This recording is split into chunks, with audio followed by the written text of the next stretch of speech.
she wasn't the addiction. The silence you feared when she left, that was. We don't cling to people. We cling to the way they distract us from ourselves. That's why it hurts so much when they walk away. You're not grieving them. You're grieving the parts of you that were numbed while they were around.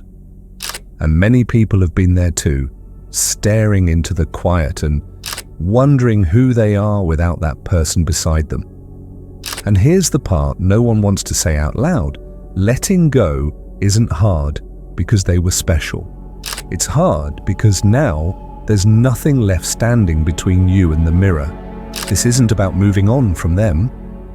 It's about finally meeting you. And if that thought scares you more than losing them ever did, you're exactly who this video was made for. You check your phone again. It's been 2 hours. No reply. Your chest tightens, your thoughts spiral, and suddenly you're replaying every word you said, wondering if you said too much or not enough. That ache in your stomach, that panic behind your calm, that's not love, that's survival. It's the emotional version of walking on a minefield, constantly bracing for an explosion that may never come but feels inevitable. And you've convinced yourself this is just passion, that it means you care, but caring shouldn't feel like drowning. Real love doesn't make your nervous system collapse. It doesn't make you shrink, overthink, second-guess your worth. What you're feeling is anxiety wearing a mask. It's the fear of losing someone you never truly had control over to begin with. And it's not romantic, it's exhausting. You're addicted to the highs and lows, mistaking the chaos for connection. But Carl Jung once said, there is no coming to consciousness without pain. Maybe this is yours. The wake-up call. Because the person who constantly makes you question your peace isn't your soulmate. They're your mirror, reflecting all the work you've avoided doing within. And until you face that, you'll keep calling your anxiety love. Letting go feels like death because, in a way, it is. It's the death of the illusion that someone else could be your home. And you keep going back, not because it's right, but because it's familiar. Even if it hurts, at least you know the shape of the pain. But here's the thing. If something was truly yours, you wouldn't have to grip it so tightly just to keep it from slipping through your fingers. You weren't taught unconditional love. You were taught performance. Be quiet, be helpful, be who they want you to be or they'll leave. So you did. You shaped yourself like clay in someone else's hands, thinking if you just got it right this time, maybe they'd stay. But Carl Jung said, the privilege of a lifetime is to become who you truly are. And this pain, this is your privilege because it means something is breaking, and maybe for the first time, it's not you. It's the false self you had to become just to feel worthy of being chosen. And now, that version of you is falling apart, so the real you can finally begin. You've convinced yourself the storm was beautiful just because you danced in it, but that storm left you shaking, it left you small. You think about the fights like they were fire, but all they did was burn your self-worth to the ground. Carl Jung said, we meet ourselves time and again in 1,000 disguises on the path of life. Maybe this wasn't your soulmate. Maybe this was you meeting your trauma dressed up as desire. Stop calling it fate just because it felt familiar. Stop turning your pain into poetry just because it gave your emptiness a rhythm. You don't need more drama. You need healing that doesn't hurt. You didn't fall in love with them. You fell in love with what they could become. The version of them that might exist someday. The person you saw glimpses of in rare moments. The one who apologized just well enough to keep you hoping. But hope, when misplaced, turns into self-betrayal. And the longer you hold on to their potential, the more you abandon your reality. You built a future in your mind, a version of them who finally shows up, finally understands you, finally changes. And every time they disappoint you, you say, they're just not there yet. But they're not on the way. They're not evolving. They're not becoming that person. The only thing growing is your tolerance for the pain. Carl Jung wrote, "Projection is one of the commonest psychological phenomena. You projected who you needed them to be onto a person who never asked to carry that weight. And now you're grieving the loss of someone who never fully existed. That's why it feels so confusing, because you're not letting go of reality, you're letting go of the dream. And dreams don't die quietly, they shatter. But after that, something real can finally take root, if you're willing to see clearly. Silence feels louder after they leave. The space they filled, your mornings, your routines, your plans, is now a vacuum. And that ache in your chest? That's the part of you that was never whole to begin with. You're not just missing them, you're meeting the void they distracted you from.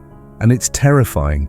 This is the moment most people run from: the emptiness, from the stillness, from themselves. But this is also where healing starts, not with closure, not with answers, with sitting in the raw, uncomfortable silence and choosing not to escape it. Because every time you resist feeling the discomfort, you delay your own rebirth. Carl Jung said there is no coming to consciousness without pain. That's not poetic, it's precise.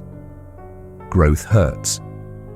Waking up to the truth of who you are without their gaze to define you takes guts. But if you can hold steady in the loneliness, if you can stay with yourself through the ache, something begins to shift. You stop needing to be rescued. You stop chasing the noise, you start hearing your own voice again. Quiet, unfamiliar, but yours. That's what discomfort gives you, the chance to remember who you were before you tried so hard to be loved. There's a script playing in your head that you didn't write, but you've been following it your whole life. It tells you love has to hurt, that you must earn affection, tolerate distance, accept less than you deserve just to be chosen. It whispers that your needs are too much, that your voice is too loud, that your boundaries are selfish. And every time you stay silent, every time you settle, you reinforce that old story. You didn't choose this script, but you can choose to rewrite it. It starts small, saying no without explaining, asking for what you need without apology. Walking away the first time someone shows you their care is conditional. It's not easy, it feels wrong at first, even selfish, but that's only because your nervous system is wired for survival, not self-worth. You're not used to love that doesn't cost you your peace. Carl Jung said, until you make the unconscious conscious, it will direct your life and you will call it fate. This is the moment you flip the script. You stop calling abandonment love, you stop calling anxiety chemistry, and you start calling respect the new standard, not just from others, from yourself. Because healing begins the moment you stop betraying your own heart. There's a reason you keep searching for someone to complete you. It's because parts of you were never allowed to fully grow.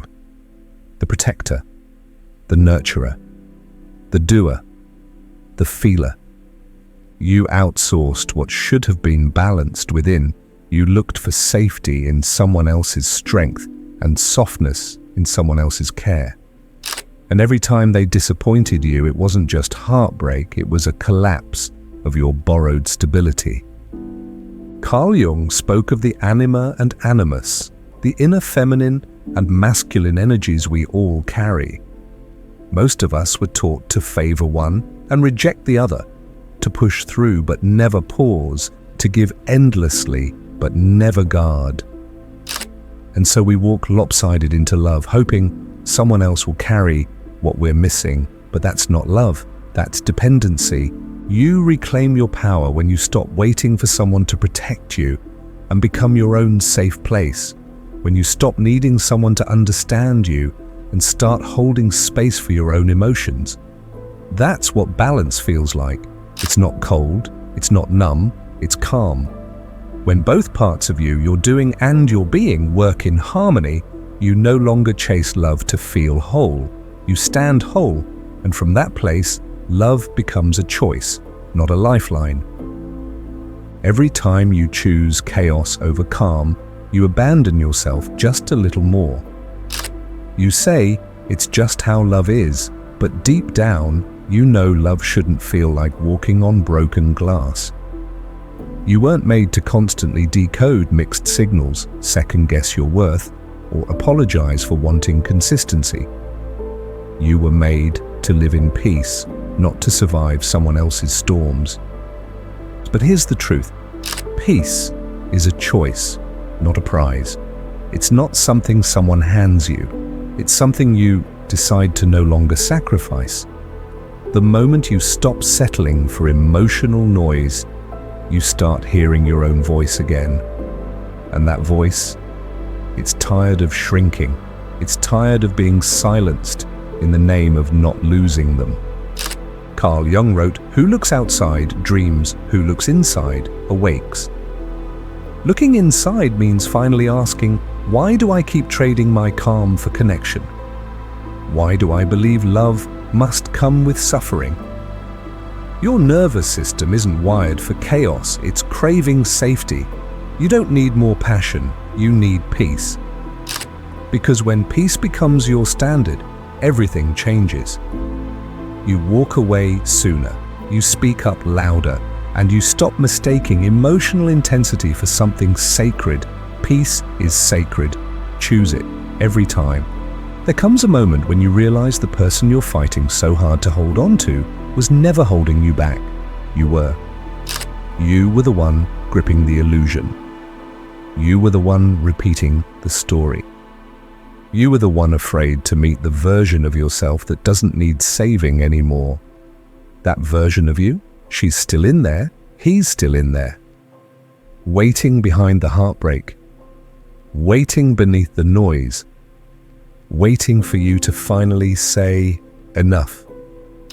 You've cried enough over people who couldn't love you the way you deserve. You've begged enough, broken enough, betrayed yourself enough. This isn't about them anymore. It's about you choosing not to play small just to be tolerated. It's about you standing up in the middle of your pain and saying, I will not build a home out of someone who keeps walking out the door. Carl Jung reminded us that true transformation isn't found in fixing others, it's found in facing ourselves. So this is the turning point, not the end, the beginning, the moment you stop waiting for closure and start becoming it. You don't heal by going back. You heal by going inward. So what now? You rise. You rise, and this time for you, there's a line you cross when you're done, begging for bare minimums. A quiet rebellion that starts not with a fight, but with a choice. A choice to stop proving your worth, to stop chasing people who make you feel like you have to earn a seat at your own table. That's where your power begins. Not in finally getting them to stay, but in finally realizing you don't need them to feel whole. So speak it. Say the words your younger self never got to hear. I choose my peace. Not because I stopped loving, but because I started loving myself more. I choose my peace over proving, over performing, over pretending. I choose it even if it means walking alone. I choose it even when my hands shake and my heart aches and the silence feels unbearable, because anything that costs my soul is too expensive now. Carl Jung said, solitude is for me a fount of healing which makes my life worth living. This is your moment to rewrite the story, to return to yourself, to claim what was always yours, your peace, your presence, your worth. Say it not just as a phrase, but as a vow. Out loud, right now, I choose my peace. One day, you're going to look back at this version of yourself, the one who begged, the one who bent, the one who stayed far too long, and you're going to thank them. Not because they had it all together, but because they broke open the door you were too afraid to walk through. Pain doesn't come to ruin you. It comes to reveal the parts of you that were hidden behind the need to be wanted. You're not hard to love. You were just giving your love to places that didn't know how to hold it. And now, it's time to stop handing out pieces of yourself to people who treat them like scraps. You are not a half. You are not an echo. You are the whole voice. Carl Jung once said, "Your vision will become clear only when you look into your heart. Who looks outside, dreams. Who looks inside, awakes." This is your awakening. You've looked outside long enough. For love, for answers, for safety. Now it's time to look within. That's where peace lives. That's where strength starts.